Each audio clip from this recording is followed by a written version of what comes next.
Hello friends. ഒരൊറ്റ രാത്രിയിൽ നടക്കുന്ന ഒരു കഥ. വളരെ ത്രില്ലിംഗ് ആയിട്ടുള്ള ഒരു കഥ. ഒറ്റപ്പെട്ട വലിയൊരു വീട്. ആ വീട്ടിൽ കുറച്ച് മെയിൻ്റനൻസ് പണികളും കാര്യങ്ങളൊക്കെ നടക്കുന്ന ലക്ഷണമുണ്ട്. കാര്യം നമുക്ക് കുറച്ച് ഉപകരണങ്ങളും ഏണി അതുപോലുള്ള കുറച്ച് കാര്യങ്ങളൊക്കെ വീടിന് പുറത്ത് നമുക്ക് കാണാൻ സാധിക്കും. രാത്രിയാണ്. വീട്ടിൽ താമസിക്കുന്നത് ഭാര്യയും ഭർത്താവും. ഇവർ പുറത്തു പോയി തിരിച്ചു വരുന്ന സമയം വണ്ടി പാർക്ക് ചെയ്ത് വീടിനകത്തേക്ക് കയറുന്നു. വീടിൻ്റെ ഫസ്റ്റ് ഫ്ലോറിലേക്ക് പോയ ഭാര്യ അപ്രതീക്ഷിതമായി എന്തോ കണ്ട് പെട്ടെന്ന് നിലവിളിക്കുന്നു. ഭർത്താവ് ഓടി അടുത്തേക്ക് ചെല്ലുന്നു. ഭർത്താവ് കാണുന്ന കാഴ്ച ഒരു വലിയ നിഗൂഢത നിറഞ്ഞ ഒരു ബോക്സ്. ആ ബോക്സിൽ ഇങ്ങനെ എഴുതിയിരിക്കുന്നു: ഫോർ ദി കളക്ഷൻസ്. അതെ, സൈക്കിക് ഹൊറർ ത്രില്ലിംഗ് മൂവീസ് ഇഷ്ടപ്പെടുന്ന, ഇംഗ്ലീഷ് മൂവീസ് ഇഷ്ടപ്പെടുന്ന നിങ്ങളിൽ പലരും കണ്ടു കാണാൻ സാധ്യതയുള്ള ഒരു ചിത്രമാണിത്. 2009 ദ മിഡ് നൈറ്റ് മാൻ എന്ന കഥയെ ആസ്പദമാക്കി അതിൻ്റെ രചയിതാക്കൾ തന്നെയായ പാട്രിക് മെൽട്ടൺ, മാർക്കസ് ഡെൻസ്റ്റൺ എന്നിവർ സ്ക്രീൻ പ്ലേ എഴുതി മാർക്കസ് ഡെൻസ്റ്റൺ തന്നെ ഡയറക്റ്റ് ചെയ്ത ദി കളക്ടർ.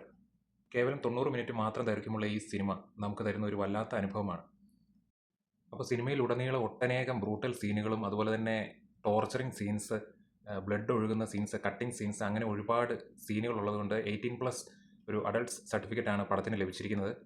പടം ഒരിക്കലും ഒരു ദുർബല ഹൃദയരൊന്നും കാണരുത്. അങ്ങനെ കാണാൻ പറ്റിയ ഒരു പടമല്ല. 90 മിനിറ്റേ ഉള്ളെങ്കിൽ തന്നെ ആദ്യത്തെ കുറച്ച് ഭാഗത്ത് സംഭവിക്കുന്ന ആ കാര്യങ്ങളിലൂടെ മുന്നേറുന്ന സിനിമ പിന്നീട് അങ്ങോട്ട് ബ്രൂട്ടൽ വയലൻസിലേക്ക് മാറുന്ന ഒരു കാഴ്ചയാണ് നമ്മൾ കാണുന്നത്. അപ്പം നമ്മുടെ നായകൻ ഒരു വീട് മെയിൻ്റനൻസ് വർക്കൊക്കെ ചെയ്യുന്ന ഒരു വ്യക്തിയാണ്. അദ്ദേഹത്തിന് ഒരുപാട് കടങ്ങളുണ്ട്. അപ്പോൾ ഒരു ദിവസം വർക്ക് കഴിഞ്ഞ് വീട്ടിലോട്ട് ചെല്ലുന്ന നായകനെ കൊട്ടേഷൻ ടീമുകാർ വളയുകയും, അതായത് കടം കൊടുത്ത ടീമുകാർ വളയുകയും ടോർച്ചർ ചെയ്യുകയും പൈസ എത്രയും പെട്ടെന്ന് തന്നെ നൽകണമെന്നും ഇല്ലെങ്കിൽ കുടുംബത്തെ കൊന്നുകളയുമെന്നുമുള്ള രീതിയിൽ ഭീഷണിപ്പെടുത്തുകയും ചെയ്യുമ്പോൾ അദ്ദേഹം ഇപ്പോൾ വർക്ക് ചെയ്തുകൊണ്ടിരിക്കുന്ന വീട് ഒരു ജ്വല്ലറി ഉടമയുടേതാണ്. അപ്പോൾ അവിടെ ഒരു റൂബിക്കല്ലുള്ളതായി ഇദ്ദേഹത്തിന് അറിയാം. അപ്പോൾ ഈ കടം വീട്ടിയില്ലെങ്കിൽ തൻ്റെ കുടുംബത്തെ നഷ്ടമാകുമെന്നുള്ള പേടിയാൽ ഇദ്ദേഹത്തിന് ആ റൂബിക്കല്ല് മോഷ്ടിക്കുവാനായി അന്ന് രാത്രി തന്നെ ആ വീട്ടിലേക്ക് ഒറ്റയ്ക്ക് പോകേണ്ടി വരികയാണ്.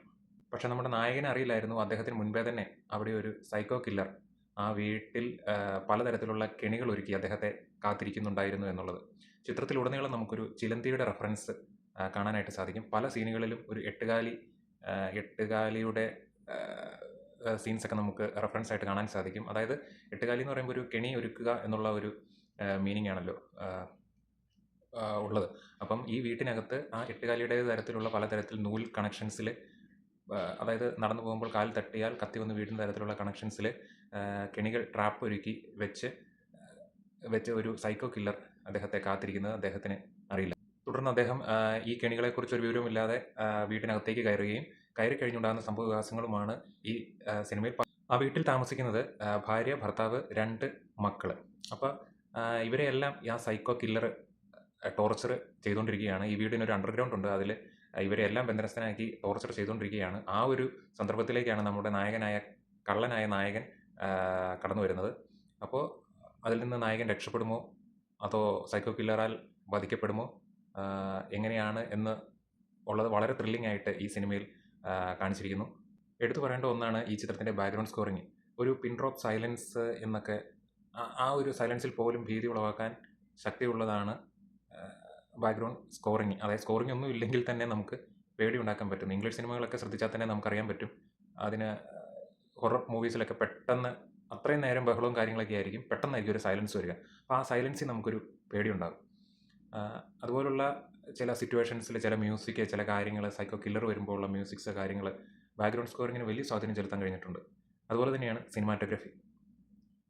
ചില ഷോട്ട്സ് കാര്യങ്ങൾ, ഈ ചിലന്തിയെ കാണിക്കുന്ന റെഫറൻസ് സീനുകൾ, നടക്കുന്ന സീനുകൾ, അതായത് ഈ കള്ളൻ, നമ്മുടെ നായകൻ ഫസ്റ്റ് ഫ്ലോറിൽ മോഷിച്ചുകൊണ്ടിരിക്കുമ്പോൾ വുഡൻ സ്റ്റെപ്സ് ആണ്. അപ്പം സൈക്കോ കില്ലർ ആ സ്റ്റെപ്പ് കയറി വരുമ്പോൾ ഈ സ്റ്റെപ്പിനുണ്ടാകുന്ന ആ സൗണ്ട് വ്യത്യാസം കേട്ട് നമ്മുടെ നായകൻ ഒളിക്കുന്നതും, അങ്ങനെ കുറച്ച് കാര്യങ്ങളൊക്കെ വളരെ ത്രില്ലിംഗ് ആയിട്ട് സിനിമാറ്റോഗ്രഫി ചെയ്തിട്ടുണ്ട്. പിന്നെ ഇത് പറയേണ്ട ഒരു കാര്യമാണ് ഓവർ ദി ടോപ്പ് ഷോട്ട്സ്. അതായത് വീട് സെറ്റാണ് ഇട്ടിരിക്കുന്നത്, നമുക്കറിയാം. അപ്പോൾ നമ്മുടെ സൈക്കോ കില്ലർ ഫസ്റ്റ് ഫ്ലോറിലോട്ട് കയറി വരുന്നു.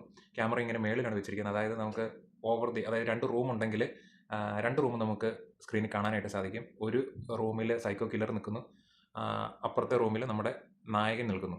അപ്പം ഈ സൈക്കോ കില്ലറിൻ്റെ ബൂട്ടാണ് ഇട്ടിരിക്കുന്നത്. അപ്പം വുഡൻ ഫ്ലോറിംഗ് ആണ്. അപ്പോൾ അതിൽ ചവിട്ടുന്ന ആ ശബ്ദം നായകന് കേൾക്കാൻ സാധിക്കുന്നുണ്ട്. അതിനനുസരിച്ചാണ് നായകൻ സൈക്കോ കില്ലറിൻ്റെ കയ്യിൽ നിന്നും രക്ഷപ്പെട്ട് കാണാതെ ആ വീട്ടിൽ ഒളിച്ച് കളിച്ചുകൊണ്ടിരിക്കുന്നത്. അപ്പോൾ ഈ ഷോട്ട് ഇങ്ങനെ നിൽക്കുമ്പോൾ രണ്ടുപേരെയും നമുക്ക് സ്ക്രീനിൽ കാണാനായിട്ട് സാധിക്കും. സൈക്കോ കില്ലർ കതക് തുറന്ന് അകത്തേക്ക് കയറുന്ന അതേ സമയം തന്നെ ഈ നായകൻ കതക് തുറന്ന് പുറത്ത് ഗ്രൗണ്ട് ഫ്ലോറിലേക്ക് ഇറങ്ങുന്നതായിട്ട് നമുക്ക് കാണാൻ സാധിക്കും. അപ്പോൾ അതുകൂട്ടുള്ള ചില ഷോട്ട്സ്, ചില സീൻസ് കാര്യങ്ങളൊക്കെ ഈ ത്രില്ലിംഗ് സിനിമയെ കൂടുതൽ ത്രില്ലിങ്ങിലേക്ക് വഴിയൊരുക്കാൻ സഹായിച്ചിട്ടുണ്ട്.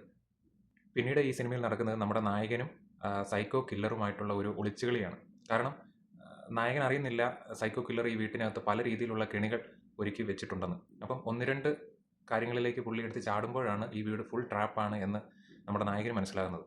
അപ്പോൾ അതിൽ നിന്നൊക്കെ വെട്ടിച്ച് നായകൻ അവസാനം സൈക്കോ കില്ലറുമായിട്ട് ഏറ്റുമുട്ടുന്ന ഒരവസരം ഉണ്ടാകുന്നുണ്ട്. അത് വളരെ ബ്രില്യൻ്റ് ആയിട്ട് തന്നെ അത് എടുത്തു വെച്ചിട്ടുണ്ട്. അതുപോലെ ഓരോ ട്രാപ്പ് സെറ്റ് ചെയ്തിരിക്കുന്ന രീതി, അത് ഒക്കെ വളരെ അടിപൊളിയായിട്ട് തന്നെ അത് നമ്മളെ പിടിച്ചിരുത്തുന്ന തരത്തിലുള്ള ഒരു ഒരു ഒരു ഒരു സംഭവമാണ് ചെയ്തു വെച്ചിരിക്കുന്നത് പടത്തിലുടനീളം. 2009 ഈ പടം റിലീസായെന്ന് ഓർക്കണം. 2009 ജൂലൈ 31 പടം റിലീസായത്. ഏകദേശം 16 വർഷങ്ങൾ ആയിരിക്കുന്നു പടം റിലീസായിട്ട്. 16 വർഷങ്ങൾക്ക് മുമ്പുള്ള ഒരു പടം, അതിൻ്റെ ക്വാളിറ്റി, ആ മേക്കിംഗ് ക്വാളിറ്റി, അതിൻ്റെ ആ ബാക്ക്ഗ്രൗണ്ട് സ്കോറിങ്ങിൻ്റെ ക്വാളിറ്റി, ആ സിനിമാറ്റോഗ്രാഫി എടുത്തിരിക്കുന്ന രീതി, മലയാള സിനിമ ഇതുവരെ ആ 16 വർഷം മുമ്പുള്ള ഹോളിവുഡ് സിനിമയുടെ ഒക്കെ നമ്മളിപ്പോഴാണ് എത്തുന്നത്. അപ്പോൾ അവരുടെ ടെക്നോളജിയൊക്കെ എത്രയോ ഉയരത്തിലാണ്, എത്രയോ വേഗമാണ് അവരുടെ ടെക്നോളജിയൊക്കെ വളരുന്നത്. ക്യാമറ ടെക്നോളജി, അവരുടെ ബാക്കിയുള്ള ടെക്നിക്കൽ സ്കിൽസൊക്കെ എത്രയോ ഉയരത്തിലാണ്. നമ്മൾ ചിന്തിക്കുന്നതിലപ്പുറമാണ് അവരുടെ സ്കിൽസും കാര്യങ്ങളൊക്കെ. അപ്പോൾ ഒരു ഹൊറർ, സൈക്കോ, ത്രില്ലിംഗ്, എൻഗേജിങ് ആയിട്ടുള്ള ഒരു സസ്പെൻസ് മൂവി ലവറാണ് നിങ്ങൾ എങ്കിൽ ഉറപ്പായും കണ്ടിരിക്കേണ്ട ഒരു സിനിമയാണ് 2009 റിലീസായ ദി കളക്ടർ.